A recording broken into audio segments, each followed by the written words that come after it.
boa tarde. Nos últimos meses, muitos empregados e servidores públicos em todo o país se viram obrigados a trocar o escritório pelo trabalho feito em casa.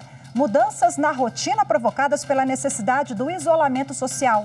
Mas os resultados apresentados por funcionários e a redução de custos têm levado empresas e o governo a cogitarem a manutenção do teletrabalho mesmo com o fim da pandemia.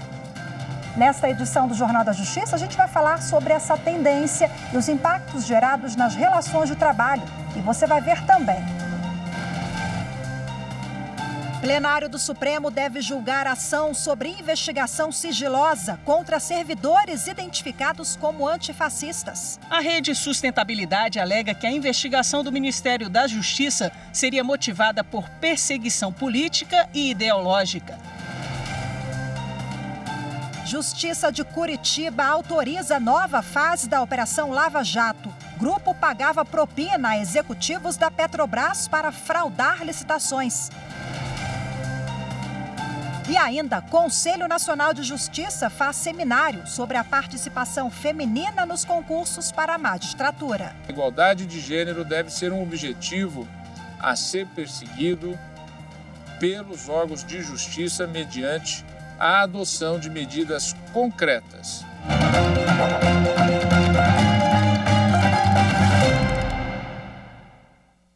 O plenário do Supremo Tribunal Federal deve julgar hoje o pedido de liminar na ação proposta pela Rede Sustentabilidade. O partido questiona a investigação sigilosa do Ministério da Justiça contra servidores identificados como antifascistas.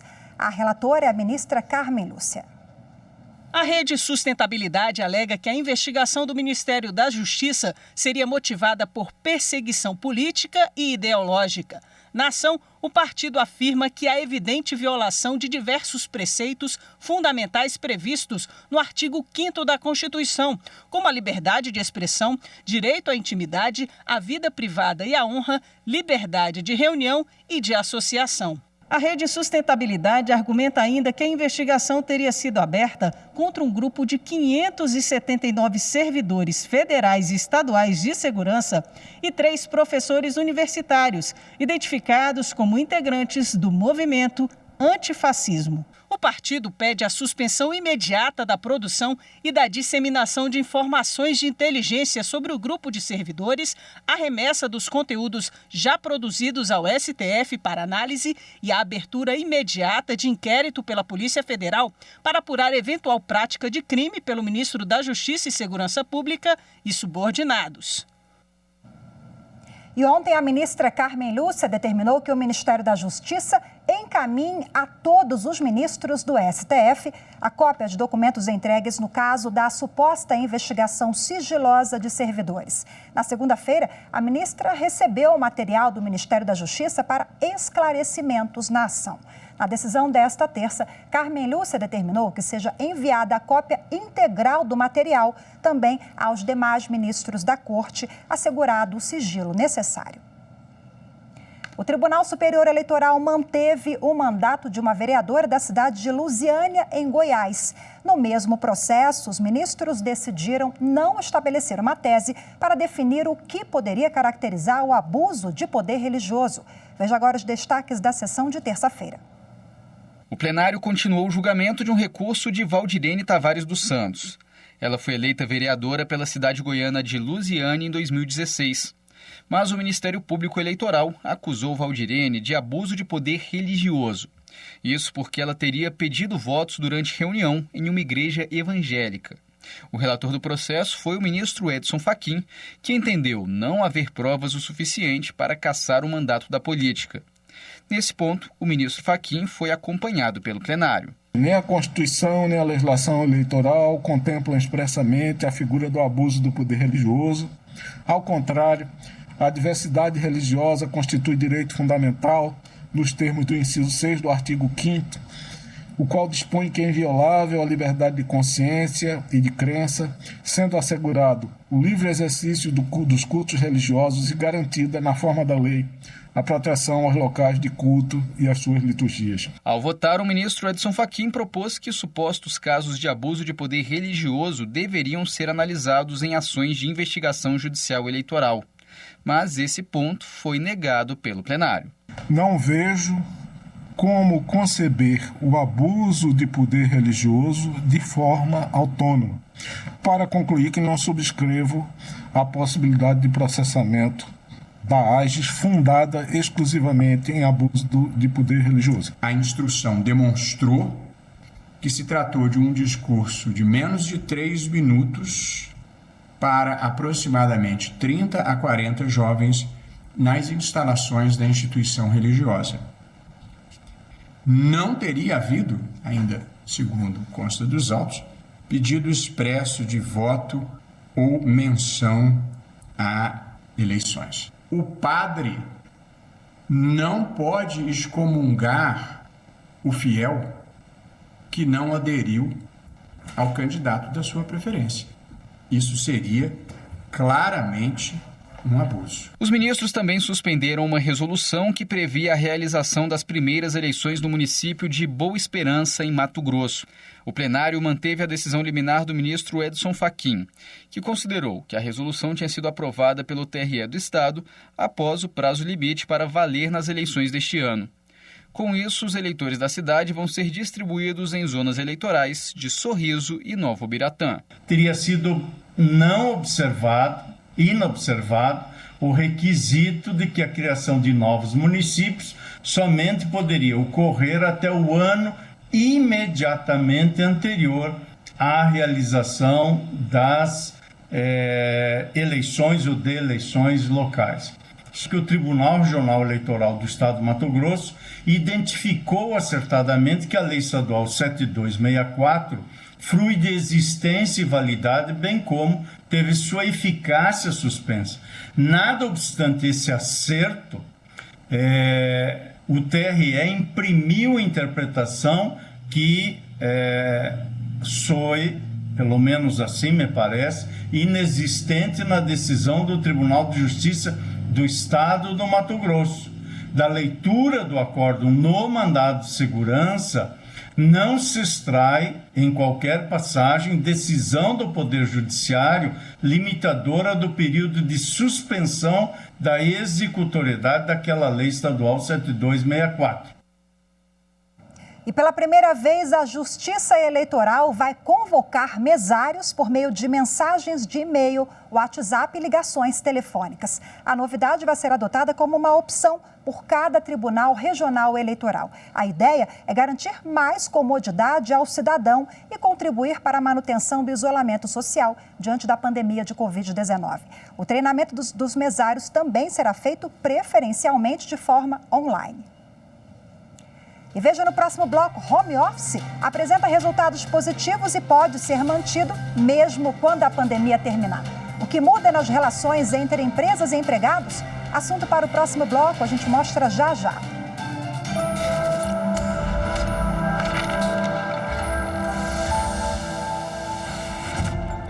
A Constituição Brasileira de 1988 é o marco dos direitos dos cidadãos brasileiros, por garantir liberdades civis e os deveres do Estado. Ela é a proteção do indivíduo contra o possível abuso estatal. Por isso, há explicitamente no texto constitucional as garantias de respeito aos direitos humanos.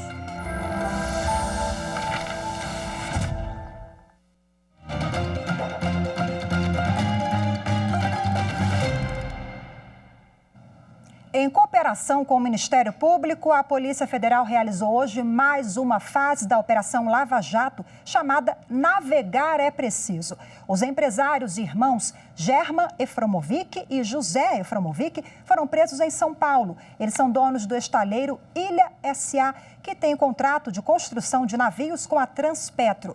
A prisão preventiva deles foi convertida em prisão domiciliar por causa da pandemia da Covid-19. Com ordens da Justiça de Curitiba, 6 mandados de busca e apreensão foram cumpridos em Alagoas, São Paulo, Rio de Janeiro e Niterói. A polícia identificou uma organização criminosa que, segundo o Ministério Público Federal, fraudava o caráter competitivo das licitações, pagando propina no valor de 40 milhões de reais a altos executivos da Petrobras e empresas como a Transpetro. A Justiça também determinou o bloqueio de cerca de 651 milhões de reais de pessoas físicas e jurídicas que estão envolvidas e fixou também várias medidas cautelares. O Superior Tribunal de Justiça decidiu o que processo da Operação Acrônimo contra Fernando Pimentel, ex-governador de Minas Gerais. Esse processo deve ser julgado pela Justiça Federal no Distrito Federal. A operação investigou supostos delitos cometidos quando Pimentel era ministro do Desenvolvimento, Indústria e Comércio Exterior e também presidia a Câmara de Comércio Exterior da Presidência da República. Os crimes apurados estão relacionados à atuação desta Câmara em processos de interesse da construtora Odebrecht. O conflito de competências chegou ao STJ porque o juízo federal da 12ª Vara do Distrito Federal se declarou incompetente para o caso, alegando que a Justiça Eleitoral de Belo Horizonte já havia julgado outra ação desmembrada da mesma investigação. Mas o juiz eleitoral entendeu que não houve nenhum crime especificamente eleitoral e não aceitou a ação. Para o relator do conflito no STJ, ministro Sebastião Reis Júnior, a informação da denúncia de que as vantagens indevidas serviriam para financiar campanha política não justifica a reunião dos processos na Justiça Eleitoral. De acordo com o ministro, não há elementos de conexão capazes de retirar a ação do âmbito da Justiça Federal e afirmou ainda que, considerando que a ação por crime eleitoral já foi julgada, não caberia discutir a reunião dos processos por força de conexão, como é definido por súmula do STJ. O isolamento social provocado pela pandemia do coronavírus mudou radicalmente a realidade de empresas e órgãos públicos que passaram a adotar o teletrabalho home office. Com o desempenho dos funcionários e a economia de dinheiro, muitas instituições já pensam em adotar o trabalho à distância, mesmo depois da pandemia. O empresário Rafael Caetano percebeu com o isolamento por causa da pandemia a possibilidade de expandir as atividades na empresa de marketing. O espaço físico podia receber até 30 funcionários, mas agora, com o trabalho à distância, a agência, que já tinha um colaborador fora do país, contratou empregados em outros estados. Hoje, o que faz sentido na nossa mudança é porque tira a nossa trava de crescimento, flexibiliza a nossa jornada de trabalho para os nossos colaboradores, conseguimos ser mais eficiente na entrega e isso faz com que a agência possa se tornar cada vez maior, garantindo mais qualidade de vida para os nossos colaboradores e assim o crescimento da agência fica aliado ao crescimento de qualidade de vida do colaborador. Mudança também na rotina do Amauri. O advogado de Curitiba, no Paraná, adotou o trabalho à distância desde o início da pandemia e aprovou a mudança. Agora prepara uma reforma para ter o escritório em casa. Eu acredito que só se ganha com isso. Ganha-se tempo, ganha-se em comodidade, mas é muito importante sim existir uma estrutura minimamente montada para você desempenhar um bom trabalho como um profissional da área jurídica. Teletrabalho e home office. Apesar de representarem o trabalho à distância, longe do espaço físico de empresas e órgãos públicos, possuem diferenças. E é importante que patrões e empregados deixem isso claro no contrato. O teletrabalho está definido na CLT, a Consolidação das Leis do Trabalho.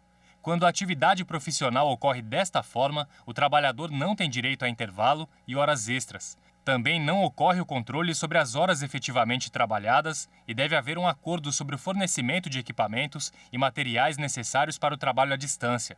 Já o home office é caracterizado pela exceção, ou seja, o trabalhador deixa o espaço físico da empresa para desempenhar as atividades em casa, apenas por um período determinado, e depois retorna à atividade presencial. As mudanças na rotina e a economia de gastos também chegaram ao poder público. O governo do Distrito Federal anunciou neste mês que, desde o início do trabalho à distância, provocado pela pandemia, já economizou 36 milhões de reais. A redução nas despesas inclui, por exemplo, gastos com luz, telefone, combustível e água. O secretário de Economia do Distrito Federal afirma que o trabalho remoto já era adotado no poder público e agora vai ser ampliado. Todos ganham num projeto de teletrabalho: Estado, servidores e população.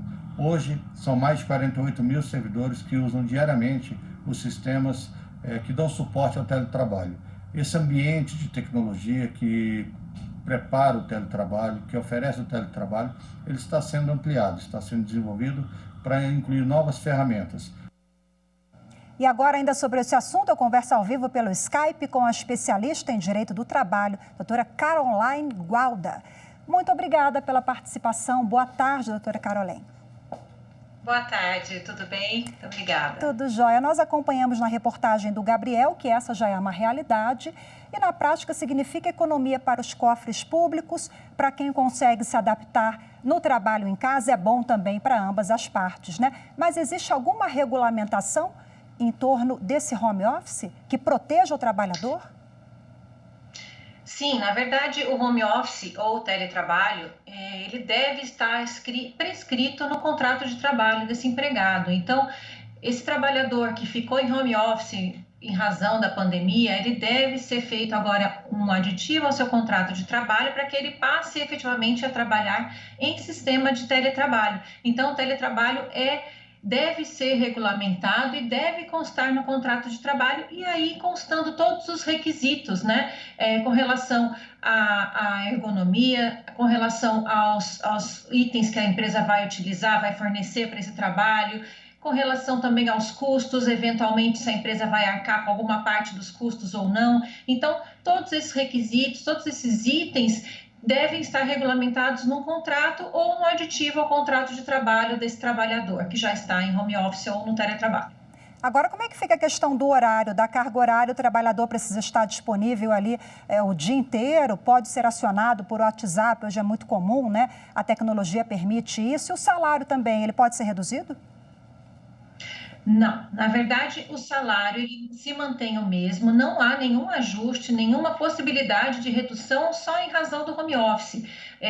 O trabalho é da mesma forma como ele se daria presencialmente na empresa. Com relação à jornada de trabalho, o teletrabalhador em específico, ele está excluído do controle de jornada e necessariamente excluído da possibilidade do recebimento de horas extras. Contudo, se a empresa ainda assim, com o trabalhador em casa, exercer efetivamente o controle da jornada do seu empregado, determinar o horário de entrada, horário de saída, assim, de começar a trabalhar, horário de parar de trabalhar, enfim, se esse controle existir, aí sim o empregado vai ter direito ao recebimento de horas extras, de novo, mesmo que ele seja um teletrabalhador, que ele está excluído dessa possibilidade segundo a CLT. Então, se houver um controle, há a possibilidade, sim, do recebimento de horas extras. Inclusive, com relação ao WhatsApp, e-mails fora da jornada normal estipulada, tudo isso pode servir de prova do empregado em eventual pleito de horas extras perante a empresa. Esse home office ele pode ser imposto pela empresa. Claro que agora na pandemia a gente vive essa situação excepcional, né? Mas passando aí a pandemia do coronavírus, é um acordo entre as partes ou a empresa pode condicionar isso ao trabalhador? Na verdade, agora, passando esse momento de pandemia e a gente viu muito home office acontecer de uma maneira imposta em razão da MP 927, que ela previa essa possibilidade, né? Agora, o teletrabalho, o home office é necessariamente fruto de um acordo entre as partes, né? Então, o empregado que já esteja trabalhando é um trabalhador normal, presencial. Se a empresa quiser que ele faça o teletrabalho, que ele se torne um teletrabalhador, necessariamente vai ter que ter a anuência desse empregado e aí o ajuste no contrato de trabalho. Situação diferente é aquele empregador que já vai contratar o teletrabalhador já para essa finalidade específica, para ele trabalhar em casa exclusivamente. Mas, de qualquer maneira, sempre é um ajuste contratual que deve ser feito. Ok, conversei aqui ao vivo com a advogada que é especialista nessa questão trabalhista, a doutora Carolém Gualda. Muito obrigada mais uma vez, boa tarde. Muito obrigada, boa tarde. E você vai ver a seguir, Conselho Nacional de Justiça faz seminário sobre a participação feminina nos concursos para a magistratura. Até já.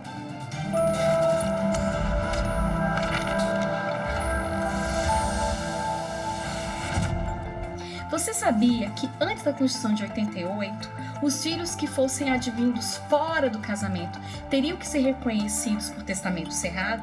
Pois é, com a Constituição de 88 essa situação mudou e o conceito de família foi ampliado.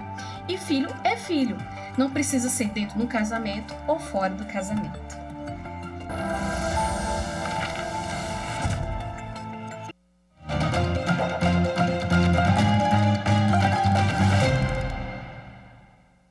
O presidente do Supremo Tribunal Federal e do Conselho Nacional de Justiça, ministro Dias Toffoli, anunciou nesta quarta-feira a criação de um grupo de trabalho no CNJ para definir ações que promovam a participação feminina na magistratura. Esse assunto foi discutido em um seminário online. 38% dos magistrados brasileiros são mulheres. Um levantamento feito pelo Conselho Nacional de Justiça mostrou que nos últimos 10 anos esse número avançou pouco mais de 1%. Por isso, o seminário quer avaliar os resultados e estabelecer políticas para garantir maior participação feminina na magistratura. Para mapear os números e definir diretrizes que possam mudar esse cenário, o Conselho Nacional de Justiça utilizou informações encaminhadas por 60 tribunais, que reúnem dados sobre concursos organizados nos últimos 10 anos. O respeito à Constituição Federal e à Agenda 2030 da Organização das Nações Unidas, que tem como um dos objetivos alcançar a igualdade de gênero, foi o destaque do Corregedor Nacional de Justiça, ministro Humberto Martins. Caminhamos lado a lado, homens e mulheres, na busca da respeitabilidade e, sobretudo, da igualdade entre as pessoas. O presidente do Supremo Tribunal Federal e do Conselho Nacional de Justiça, ministro Dias Toffoli, falou sobre o desenvolvimento de políticas públicas para o aumento do número de juízas no país e a criação do grupo de trabalho no CNJ que vai atuar com essa finalidade. A superação da discriminação em decorrência de gênero pressupõe a adoção de políticas institucionais que promovam a participação da mulher, a participação feminina nos espaços de poder e em posições de liderança. Conselho Nacional de Justiça, no cumprimento de sua missão de coordenar o planejamento estratégico do Judiciário, instituiu, por meio da Resolução 255, de 4 de setembro de 2018, a Política Nacional de Incentivo à Participação Feminina no Poder Judiciário. Essa importante resolução estabelece que a igualdade de gênero deve ser um objetivo a ser perseguido pelos órgãos de justiça mediante a adoção de medidas concretas nesse sentido de incentivar a presença e o empoderamento feminino no judiciário, bem como o tratamento igualitário entre mulheres e homens. A conselheira do CNJ, Ivana Farina, falou sobre a atuação do grupo. A nossa abordagem, ela vai para além da racionalidade jurídica. A nossa abordagem, ela é por um sistema de justiça mais aberto, mais democrático, mais igualitário, em que a diversidade seja aqui também representada. As representantes da ONU Mulheres, da OAB e do Conselho Nacional do Ministério Público também participaram da abertura do seminário. Enquanto as mulheres não gozarem da plena igualdade em todos os níveis, incluídos nos tribunais superiores, o sistema judiciário não será capaz de refletir adequadamente a diversidade das comunidades a que servem. O que nós precisamos é dar a oportunidade para que as mulheres participem. Não que elas não tenham capacidade e nem tenham legitimidade para estar. Isso tem, não há dúvida quanto a isso. O fato é que muitas vezes nós não estamos na mesa de deliberação, na mesa de discussão. E dar oportunidade para que as mulheres participem das bancas de concurso significa dar cada vez mais oportunidade para a participação feminina na tomada de decisão na mesa de deliberação.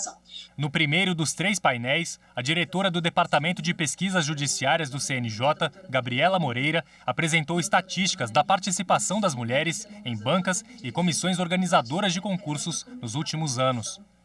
A participação feminina na magistratura, o que a gente diagnosticou no ano passado, é que era de 24% em 88 e subiu para 38,8% em 2018. Ou seja, há um aumento tanto na composição das bancas e comissões, quanto também no reflexo no ingresso na magistratura. 30% das bancas de concursos desses últimos 10 anos não tinham sequer uma mulher presente. As ideias apresentadas durante o seminário vão ser avaliadas e podem ser utilizadas pelo grupo de trabalho do CNJ para definir as políticas adotadas para maior efetividade na promoção da participação feminina na magistratura. O Conselho Nacional de Justiça atingiu a maior produtividade de julgamento da história. O órgão julgou todos os processos que chegaram ao Conselho e mais de 11% dos que já tramitam. Os dados são da pesquisa CNJ em Números, editada em comemoração aos 15 anos do colegiado. São mais de 11 mil casos solucionados, um resultado que entra para a história do CNJ. O Conselho Nacional de Justiça foi criado em 2004 pela Emenda Constitucional 45, conhecida como Reforma do Judiciário. O principal objetivo é assegurar o cumprimento dos deveres dos magistrados brasileiros com efetividade e imparcialidade. Desde a criação, o CNJ recebeu mais de 100 mil processos e, no ano passado, atingiu a maior produtividade. Em 2019, foram recebidos 9.828 processos. Todos foram julgados e, além deles, mais de 1.500 que já tramitavam no Conselho. Um total de 11.397 casos, 111% de produtividade. A pesquisa também revela dados sobre o consumo em respeito à política socioambiental. Desde o início do programa, em 2015, o Conselho reduziu em 74% o gasto de água e produção de esgoto e 68% de energia elétrica por metro quadrado. 61% de economia em gastos com telefonia móvel e 50% no consumo de papel em 2019. O relatório também mostra que nos últimos 2 anos foi editada a maior quantidade de atos normativos desde a criação do CNJ. Na sessão solene de comemoração dos 15 anos do CNJ, o presidente do Conselho, o ministro Dias Toffoli, destacou a importância de todos esses dados para aperfeiçoar cada vez mais o trabalho do Judiciário. É com base em diagnósticos de alta qualidade, a exemplo emblemático do relatório Justiça em Números, que o CNJ formula suas políticas e metas de produtividade. O acerto das políticas do CNJ está refletido nos dados mais recentes acerca da produtividade do Judiciário Nacional. O Conselho atua, sobretudo, para que a Justiça brasileira atenda, cada vez mais e melhor, aos anseios dos cidadãos e deles se aproxime. A função principal do CNJ é servir o cidadão brasileiro. E pela primeira vez, o CNJ em Números traz um panorama sobre a presença feminina no Conselho e no Judiciário brasileiro. Hoje, quase 39% das vagas nos tribunais são ocupadas pelas mulheres. A maioria, 33%, atua como juiz auxiliar. Essa proporção é praticamente a mesma que existe hoje dentro do Conselho Nacional de Justiça. Bom, os detalhes dessa pesquisa podem ser consultados no CNJ em Números, que está disponível lá no site do Conselho Nacional de Justiça, que é cnj.jus.br. E a edição de hoje fica por aqui, mas eu te convido a acompanhar daqui a pouquinho, logo mais às 14h, o Direto do Plenário, com a transmissão na íntegra dos julgamentos do Supremo Tribunal Federal. Muito obrigada pela sua companhia, uma ótima tarde para você e até amanhã.